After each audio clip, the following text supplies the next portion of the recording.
Hello बच्चों, 3 video मैं आप लोगों को पहले इसमें यूट्यूब पर डाल चुकी हूँ, जिसमें मैंने संसाधन भूगोल के अर्थ, संसाधन भूगोल को पढ़ने की आवश्यकता और संसाधन भूगोल के विकास के बारे में बात की थी। अब हम बात करेंगे कि आर्थिक और संसाधन भूगोल में अंतर क्या है। दोनों के अंदर आर्थिक और संसाधन भूगोल में जब विद्वानों ने संसाधन भूगोल को आर्थिक भूगोल से अलग किया तो लगातार ये प्रश्न सामने आया कि इन दोनों विज्ञानों में आखिर क्या डिफरेंस था, क्या अंतर था कि इन दोनों को अलग अलग रूप से पढ़ा जाना ज़रूरी हो गया। तो सबसे पहले तो आर्थिक और संसाधन भूगोल की जो विषय वस्तु है वो जब देखते हैं हम, तो आर्थिक भूगोल में भी हम आर्थिक विकास के बारे में ही पढ़ते हैं और संसाधनों के बारे में ही पढ़ते हैं। तो दोनों का विषय वस्तु देखते हुए ऐसा लगने लगा कि ये तो दोनों एक जैसे हैं, इन दोनों के बीच में तो कोई अंतर ही नहीं है। लेकिन ऐसा नहीं था और एक कठोर विभाजन दोनों के बीच में किया जा सके ऐसा भी संभव नहीं था। जैसे यदि हम एक एग्ज़ाम्पल लें कि शक्ति के संसाधन के रूप में हम कोयले का अध्ययन करते हैं। अब कोयले का अध्ययन, चूँकि बहुत सारी आर्थिक गतिविधियाँ कोयले पर निर्भर होती हैं, तो उसको आर्थिक भूगोल में भी पढ़ा जाएगा। और चूँकि कोयला एक महत्वपूर्ण संसाधन है, इसलिए वो संसाधन भूगोल में भी पढ़ा जाएगा। तो कोयले को यदि हम आर्थिक भूगोल में भी पढ़ रहे हैं और संसाधन भूगोल में भी पढ़ रहे हैं, तो दोनों में पढ़ने के पश्चात इस बात का ये है कि आखिरकार दोनों में जो विषय वस्तु है वो लगभग एक जैसी ही दिखाई दे रही है। लेकिन अब इसी में हम जब बात करेंगे तो संसाधन भूगोल में कोयले के उत्पादन और उपयोगों का अध्ययन अपेक्षित है, जबकि कोयले के प्रयोगों से प्राप्त उपयोगिता और इससे विनिर्मित उपयोगी पदार्थों का मानव वर्गों के बीच वितरण और विनिमय आर्थिक भूगोल की विषय वस्तु है। ये आपको थोड़ा सा शब्द समझने में कठिन लग रहा होगा, मैं इसको थोड़ा सरल बना के बता देती हूँ आप लोगों को कि जैसे संसाधन भूगोल में हम क्या पढ़ेंगे कि कोयले का उत्पादन कितना है, यानी जो भंडारण है वो कितना है और उसमें से हम कितना निकाल रहे हैं, ये हम संसाधन भूगोल में पढ़ेंगे। और वो कहाँ कहाँ उसकी उपयोगिता है, कहाँ कहाँ उसको काम में लिया जाएगा। लेकिन इससे बनने वाले पदार्थों का मानव वर्गों के लिए क्या उपयोग है ना, और उससे बनने वाले पदार्थ कितने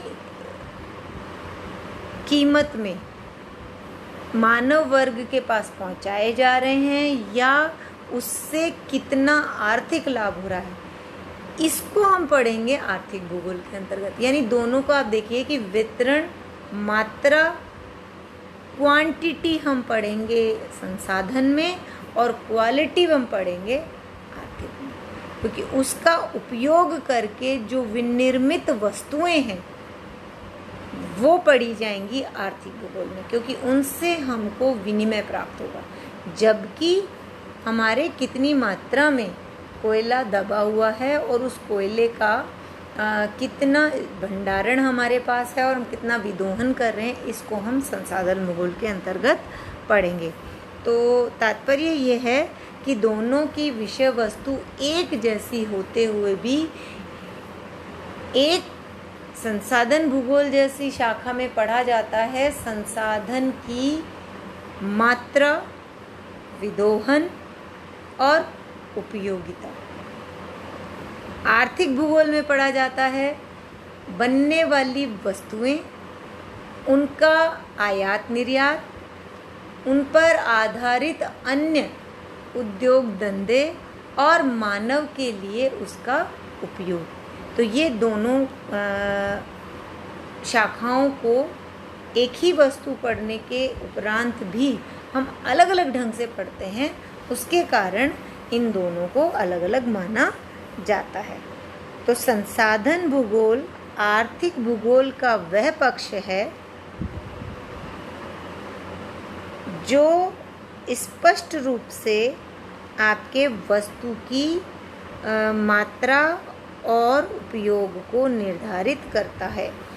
यानी आर्थिक भूगोल का जो अध्ययन क्षेत्र है वो संसाधन भूगोल के अध्ययन क्षेत्र से बहुत अधिक विस्तृत है।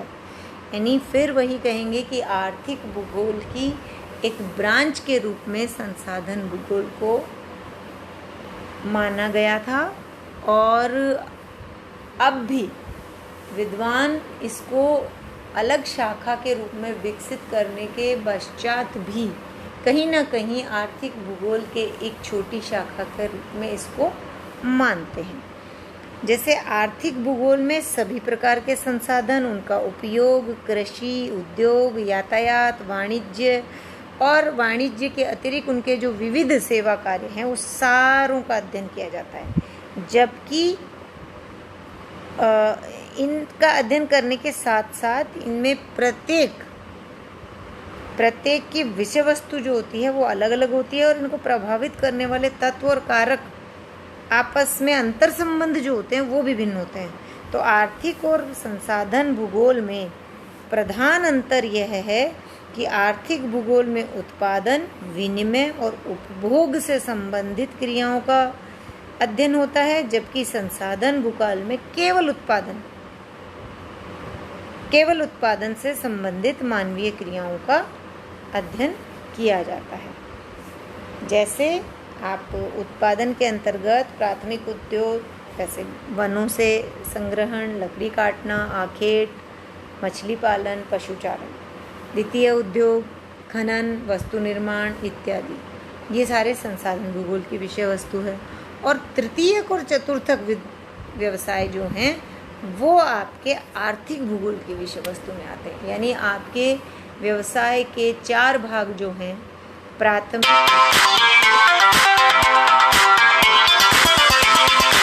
तृतीयक और चतुर्थ, इन चारों को अलग अलग रूप से हमें प्रथम के 2 संसाधन भूगोल में और अंतिम 2 आर्थिक भूगोल में पढ़े जाते हैं। अब इससे नेक्स्ट जो वीडियो हम बनाएंगे उसमें हम बात करेंगे संसाधन भूगोल की प्रकृति के बारे में, कि संसाधन भूगोल की प्रकृति कैसी है और उसके अंतर्गत किन किन प्रकृति संबंधी प्रमुख तथ्यों का अध्ययन किया जाएगा। इसके बारे में मैं आपको नेक्स्ट वीडियो में बताऊंगी। धन्यवाद।